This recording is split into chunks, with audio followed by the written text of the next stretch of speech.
So the Marvels is finally out and it is incredibly divisive. There are so many people that are hating on this movie and a few people that are loving this film. And I wanted to be as balanced as I can be in this spoiler movie review. So I wanted to acknowledge all of the good things about this film as well as exploring the bad things as well. So first of all, I absolutely love the fact that we are in Marvel Cosmic, as I do feel like this is a really exciting, fun and creative corner of the MCU.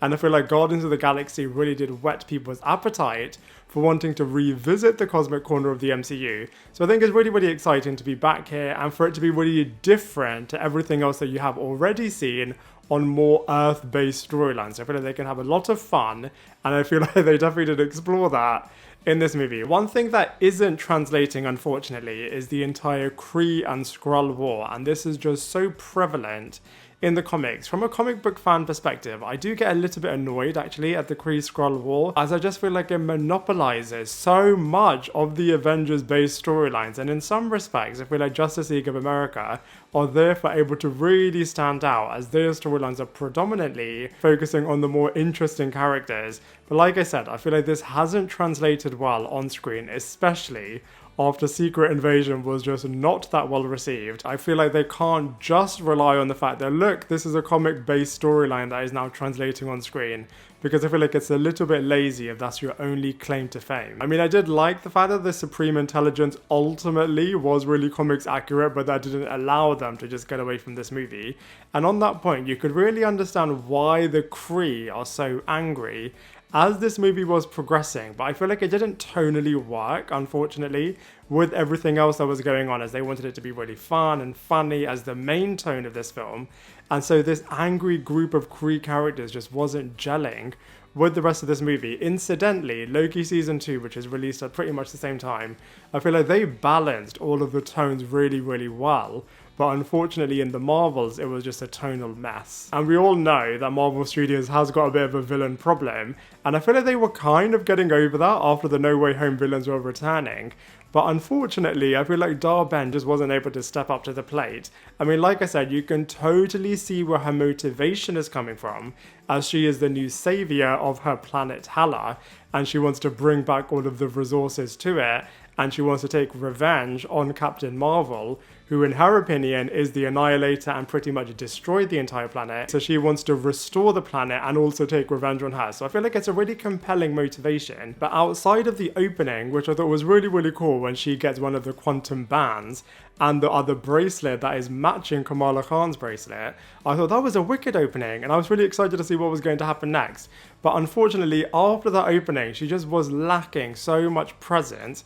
And I mean, the actress was trying, I have to give her that, but I feel like everything around her, the script included, just wasn't allowing her to be a truly formidable and iconic villain. And then her death sequence was pretty much happening off screen because you couldn't really see any of it. So I feel like it was just such a disappointment from a villain's perspective again. And if you watch a lot of media-based content, you can somewhat predict all of the things that are going to take place. So it was so obvious that Dar-Benn at some point is going to get both of the quantum bands, and that should have and could have been such an exciting moment. And I know what they were trying to do is like, look, she's not a mutant, she was not able to control or wield these powers, so ultimately it's going to lead to her destruction. But I do feel like they could have just done something after she's achieved this climactic event, and even just the betrayal that she is tricking Captain Marvel to feel sorry for her, and then she is going to, right in the last minute, turn the tables, put that massive hammer on Kamala Khan's head, and then steal her bracelet. I feel like that moment just could have just been so much better. And just this entire character's writing, and of course the entire movie in some respects, could have been so much stronger, but in particular, I feel like that moment just should have been so much more impactful and grandiose. Of course, one of the main criticisms of this movie, one of the many, is the singing planet, and you just know when you're watching it, the haters are just going to have an absolute field day at this sequence. And I feel like in some respects, the creators just went into it. They were like, look, people are going to make fun of this, so we might as well just make it as goofy as possible. I did think the battle sequences were really, really good, and I feel like all of the players in that battle sequence were really, really brilliant. And I feel like Kamala Khan and Monica Rambeau both had an upgrade with their particular outfits, but Carol's, I have to say, was a bit of a downgrade, as I feel like I much preferred, and I thought it was so much slicker before when she was starting off in this movie compared to when she was ending it. And of course, the other sequence that people are making fun of is the Flurk and eating people sequence, and I feel like, you know, this was goofy, but it wasn't as bad as I feel like people are making it out to be. What I think didn't work, the thing that didn't land in this particular scene though, was the tonal dichotomy, as they were trying to balance humor and fun with a true horrific sequence. And I feel like what they should have done is just embraced how horrific this really is.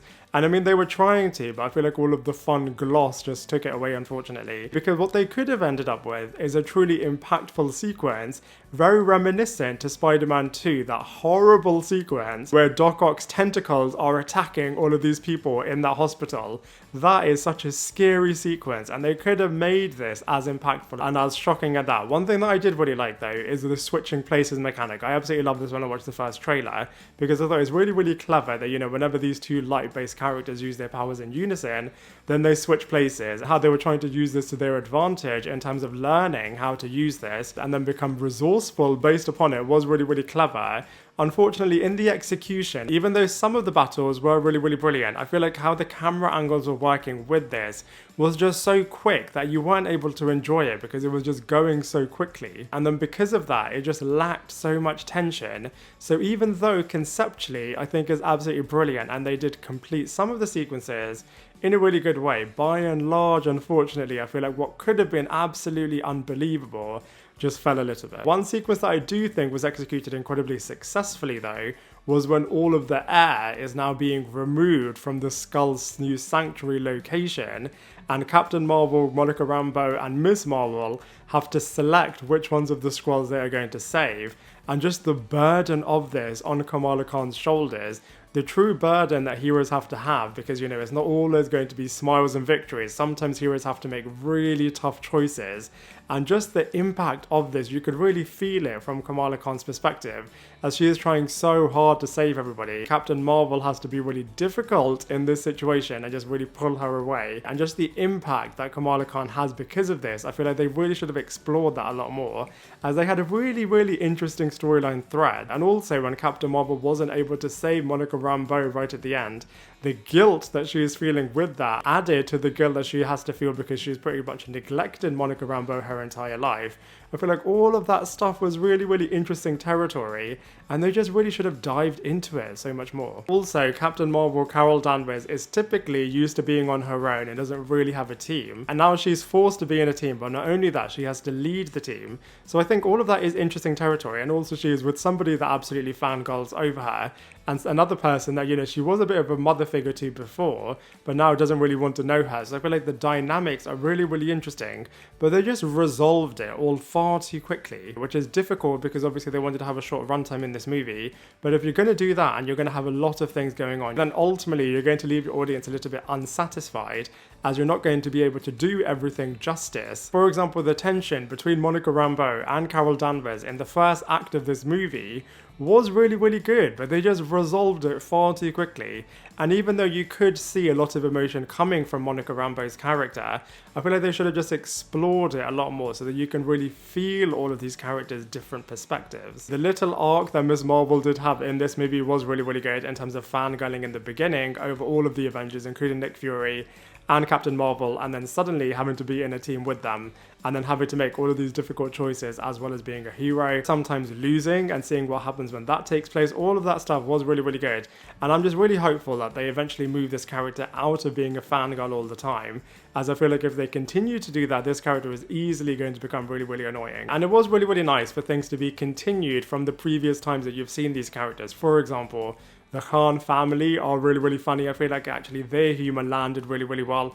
All of the throwbacks to Monica Rambeau becoming Photon through all of the Spectrum-based storylines in WandaVision, and of course a lot of things taking place from Captain Marvel's first movie, and also things that you didn't see. For example, when she unceremoniously destroys the Supreme Intelligence, which ultimately destroys the Kree's landscape. So I feel like a lot of brilliant threads were continued from previous times that you have seen these characters. And I love the fact that even though these three characters use light-based powers, they all execute it in a really different way. And I feel like from a VFX point of view, all of their powers looked really, really good, and some of the action sequences were really, really impressive, even though, like I said, some of them were just a little bit rushed, but on the whole, I do feel like they were really successful from this perspective. And what is interesting is that originally there was going to be a little bit more time traveling taking place from a storyline perspective, as well as Adam Warlock being in this movie, but ultimately Marvel Studios said these two storyline threads cannot be in this movie, as of course time traveling was so prevalent in Loki season 2, and of course Adam Warlock was featured in Guardians 3, so it's a little bit unfortunate that that wasn't possible to have in this movie, as I feel like if it was, it could have made it so much better. And also DaCosta did say that Final Fantasy Advent Children was one of her blueprints and inspiration for this film, and I've been pretty critical of Final Fantasy Advent Children, as I feel like it could have and should have also been an absolutely stellar movie and just getting 10 out of 10. By the way, I will link my movie review for that film, as I just am so critical of it, and I feel like it could have and should have been so much better, so I don't necessarily think that it was the right thing to pick for your inspiration for the Marvels. And even though it wasn't an official post-credit scene, I feel like Kamala Khan trying to recruit Kate Bishop was pretty much a post-credit scene, obviously teasing the formation of the Young Avengers. So I'm pretty excited for this. So I think they're definitely going to do a Young Avengers TV series, and this can be the continuation for Ms Marvel, for Kate Bishop, hopefully for Wiccan and Speed.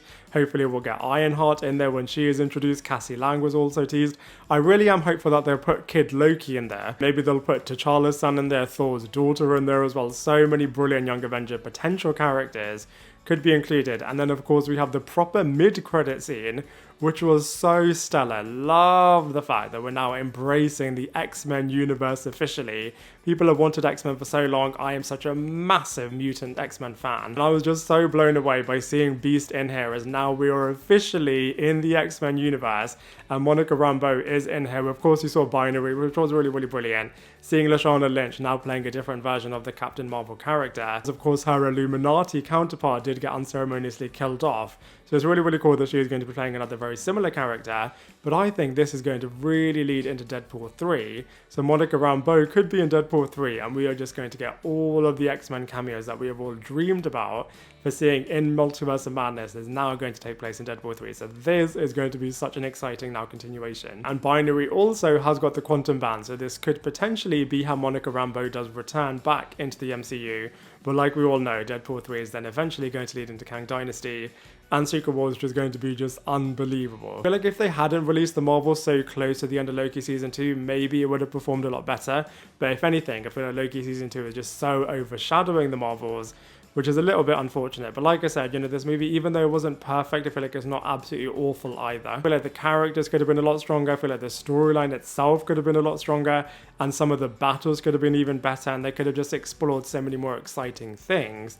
But all of that being said, I feel like it is a watchable film, and so for all of those reasons, I'm going to give it a solid 4.5 out of 10. Now I'd love to hear what you thought of the Marvels, so please let me know your thoughts in the comment section below, and I look forward to seeing you in my next video.